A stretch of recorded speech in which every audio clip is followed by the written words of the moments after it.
They don't look like hardened criminals. They enter high street stores wearing nondescript jackets, sometimes pushing trolleys, sometimes carrying seemingly innocent bags. But their hands move fast.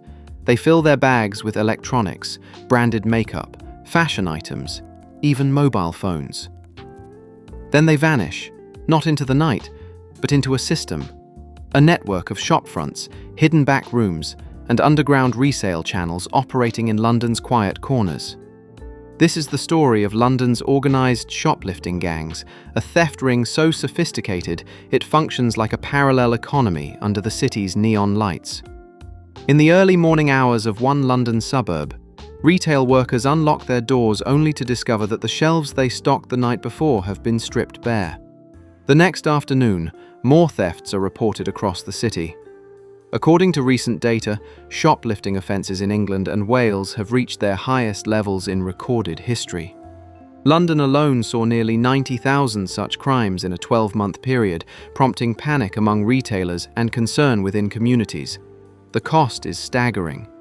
Estimates suggest that shoplifting is draining £9.2 million from London retailers every month as gangs use suitcases, holdalls, even wheelie bins to carry off stolen goods. Many of these thefts don't go unreported. Staff endure verbal and physical abuse, threats, and sometimes even violence. Retailers blame not only petty crime, but organised networks that steal to order. At the same time, a national survey by the British Retail Consortium revealed that retail crime has reached record levels. Every day there are more than 55,000 theft incidents, and many are linked to organised gangs. The message is clear: this is not just small-time shoplifting, it's a systematic problem. In October 2025, the Metropolitan Police launched Operation Zoridon, a major crackdown on what they described as the most pervasive organised shoplifting ring London has ever seen. More than 300 officers descended on over 120 shops suspected of trading in stolen goods. Their targets were not just the street-level thieves, but the stores themselves. Rogue retailers who bought stolen items from gangs and sold them at significantly discounted prices. These weren't just corner shops either. Some shops had hidden rooms, secret compartments, and underground storage. During the raids, officers found a room concealed behind a wall panel that housed thousands of mobile phones and other electronic devices. In another store basement, police discovered a compartment holding gaming consoles and counterfeit goods. The items seized spanned a wide range, not just electronics but branded cosmetics, fashion items, and branded food and drink. In total, 32 people were arrested. Their charges ranged from handling stolen goods to drug offences and even immigration violations. One of the most chilling revelations from Zoridon was the role of hidden front shops. These stores outwardly appeared legitimate, selling makeup, snacks, or electronics. But behind their walls, they were launderers of theft. Some had concealed rooms built for the sole purpose of storing stolen items. These shops served as the final link in a chain from snatch to street sale. To understand how these gangs operate, imagine this sequence. First, a small crew targets a large supermarket or electronics outlet. They plan their missions, who lifts what, where they go, how to move the stolen goods. Then they deliver the loot to someone who covertly buys stolen items in bulk. That fence is not just a pawn. They may run a legitimate shopfront with licenses, tax registration, and foot traffic. These shopfronts exist in quieter London suburbs, where such discounts and odd stock don't attract suspicion. Some are convenience stores, others small electronics shops. Many have warehouse areas out back. When law enforcement raided these sites, they found huge troves of stolen devices in secret wall panels or basement hideouts. Often these gangs operate like multi-level businesses. Street thieves are paid for their collections. Fence and store operators manage resale, possibly using selected DNA or synthetic marking liquids to track stolen items. Some shops even conceal their registration, making banking and enforcement difficult. To cover their tracks, these networks sometimes rely on cash transactions, off-the-books accounting, or even complicit staff. In some cases, stolen electronics are flattened for resale. In others, small electronics sellers convert them back into seemingly legitimate packaging and resell them as refurbished goods. The profit margins are huge, but behind the statistics is a real toll. Local shopkeepers feel betrayed and exploited. Retail workers face daily abuse. According to Met officers involved in the crackdown, shoplifting pushes up the price of everything for regular customers. It's not low-level crime, it is an economic drag on communities. My News Desk independent retailers especially suffer. Many corner shops are pressured to buy from illicit sources or risk losing business altogether. Meanwhile, those running these shady fronts disguise their assets carefully. When officers move in, they often find walk-in customers at legitimate-seeming counters, never suspecting the illicit storeroom hidden behind the wall. For some of the arrested thieves, shoplifting is more than adrenaline. It's a career. In one operation in 2024, police arrested 93 people from 28 organized crime gangs involved in retail theft. These are not opportunistic teens. Many are repeat offenders, mapped by police to large theft syndicates with vehicle support, cross-London routes, and international links. Some of the most brazen thefts happen not in hidden corners, but in London's most famous shopping district. Oxford Street, once the crown jewel of high street retail, is now under severe threat. Retailers and business groups warn that without strong policing and structural reforms, crime could spiral further. On this flagship street, shoplifters are not shy. Luxury items, fast fashion, and electronics are being stolen and diverted into black market resale chains. According to experts, some of the gangs operate to order, stealing specific items they know can be flipped easily. Faced with this crisis, the government has pledged tougher action. The Prime Minister has announced new laws that make assaulting retail workers a standalone offence with up to 6 months in prison, unlimited fines, and criminal behaviour orders that bar offenders from returning to certain shops. Law enforcement is also innovating. Part of Operation Zoridon included training Selector, DNA, a synthetic marking liquid, to tag goods frequently stolen by gangs. They also deployed policing teams to carry out raids, licensing checks, and investigations in often surprising places: independent shops, corner storefronts, even hidden premises in basements. Retailers, meanwhile, are enlisting high-tech help. Major chains are investing in AI-powered surveillance, computer vision systems, and smart alarms that detect suspicious behavior. These technologies are not perfect, but they represent a new front in the war against organized retail crime. The rise of these shoplifting gangs is changing the face of retail crime in London. What once might have been seen as petty theft is now part of a broad criminal ecosystem, sustaining hidden storefronts that thrive on stolen goods. For communities, the impact is direct: higher prices, fewer legitimate shops, and more danger for workers. For government and law enforcement, it demands a rethink. How to police crime that looks like commerce, how to shut down resellers that masquerade as legitimate business, and how to tackle underground economies that blend legal and illegal trade. As London moves forward, its battle against shoplifting gangs is far from won. Thousands of stolen items have been recovered, but every raid reveals new cells. For every closed-down shop, another may quietly take its place. Operation Zoridon was a powerful blow. 32 arrests, 9 store closures, hidden rooms uncovered. But this is not just a police problem, it is a societal one. Unless shoplifting stops being treated as a petty nuisance, but is recognized as a form of organized crime, the cycle will repeat. Retailers, communities, and law enforcement must continue to work together, investing in technology, intelligence, and deterrence.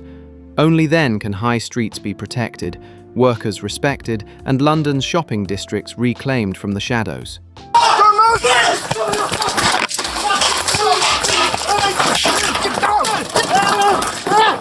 Show me your hands now! Stop! Do not move! Do not move! Arrested for burglary, alright? You don't have to say anything about harm you to mention, not mention one question.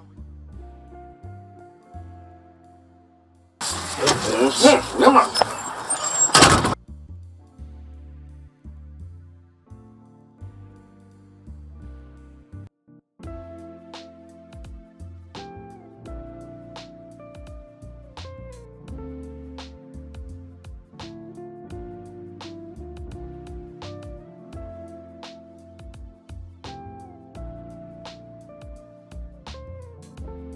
Well, please, I've only unit, please. Today, obviously, there's been an allegation that you've been previously stealing from this store, so for theft and also for assault.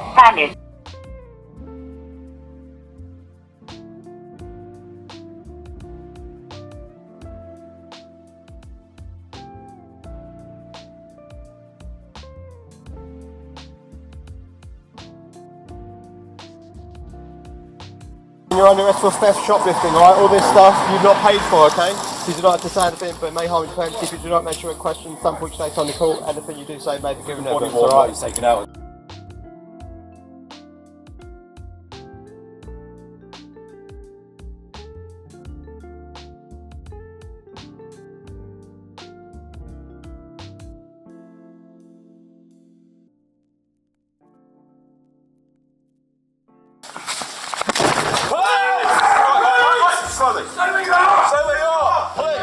Okay, for shoplifting, alright? What? You do not have to say anything in robbery, okay? You don't have to say anything, but it may harm your offence. If you do not mention one question, something which you're later rely on in court, anything you do say may be given in evidence, alright?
Stolen goods. Right. Okay. I had a report from Boots on Lower Marsh earlier. Okay. Okay. There was a shoplifting there. Yeah.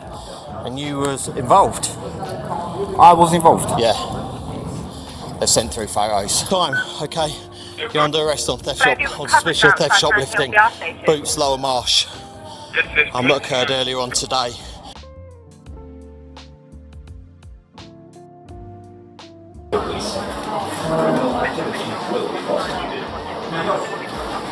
I know.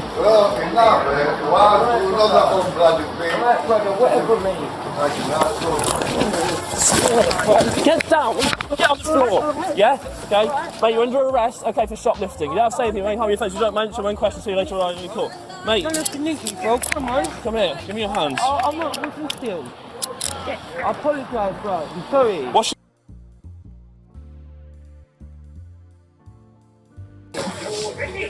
We are here under the section 180 of the Licensing Act to basically do a licensing check with you.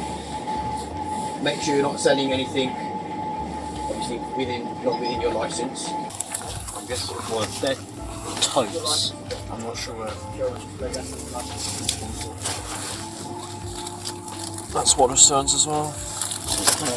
Oh, there's another one. That's Waterstones. Yeah, there's Lego there, Starbucks, Waterstones. I'm just trying to look at anything else that's like branded. This is all home bargain stuff. We're part of Officer Riding, which is part of doing licensing checks. Okay, so the allegation is obviously at the moment we have intelligence to believe that there are items in the store that are believed to be stolen. We've got razor blades, which I presented at the front of the shop. We've got Starbucks cups that are being sold for $9.99. So at this moment in time, you're both under arrest for handling stolen goods. Just take a seat at me on the back.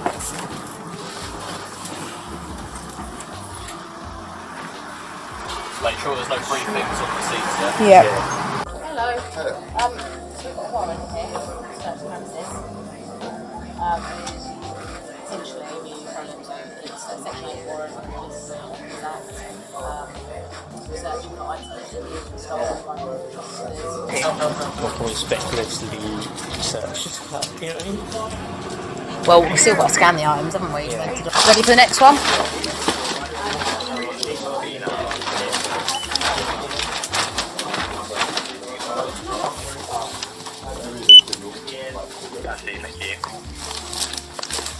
Okay, I'm placing you under arrest as it is believed for the offence that you are handling stolen goods, okay? Right, mate. Right, let's go and get the other one. Right, I'm going to ring the account. No, but you're all detained at the moment. You work here, mate? No. Mate, we've got a warrant here to search his property. Yeah, you can, mate. Okay. Try and get as far up as possible.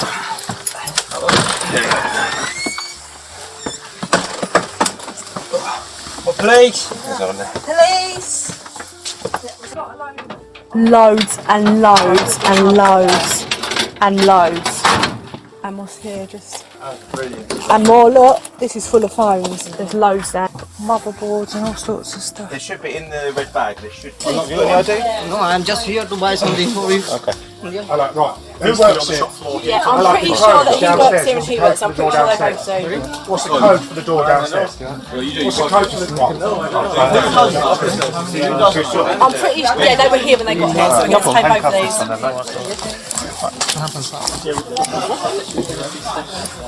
The officer here. So we've looked for section 26 theft warrants. Okay. The officer here. Did you tell